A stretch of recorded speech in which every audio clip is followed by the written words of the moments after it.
Gjendja e krijuar nga gropat me ujë baltë është tetë e rëndë për qarkullimin e automjeteve dhe të këmbësorëve. Kjo është rruga hykaj në njësinë administrative Rrethina në drejtim të liçenit të Shkodrës. Banorët nuk e justifikojnë as pak të situatë që prej 30 vitesh baltë dhe gropa e ujë në dimër dhe pluhur në verë. Më vjen keq në 2025 me pa i gjatë tillë në këtë kohë, edhe shpresoj që inshallah bojnë e vjen nëse në këtë rrugë, se është marrë me thënë drejtën me pa këtë rrugë kështu në 2025. Vallai është marrë me pa, edhe më vjen keq me pa këtë rrugë kështu, edhe unë jetoj jashtë me fjalë, edhe nihem keq kur e shoh vendin tëm në këtë nër.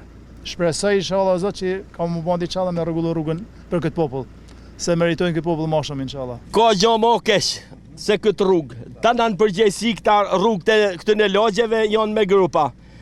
Ka 2-3 javë si shkojmë me vujmë gomina, vujmë gjona, këta shpenzime për popullin janë, ndosht bashkia, kryetari i bashkisë me vu dur faleminderis. S'desht po jetojmë jashtu me vështirësina si e ka llonë Zoti. Ka qysh se kanë abo banueshme, qysh se abo banueshme. Marrim me i shtrojmë bashkona do e fusim çaklla gjona, po sa do kudo Lagështina nuk lën asgjë.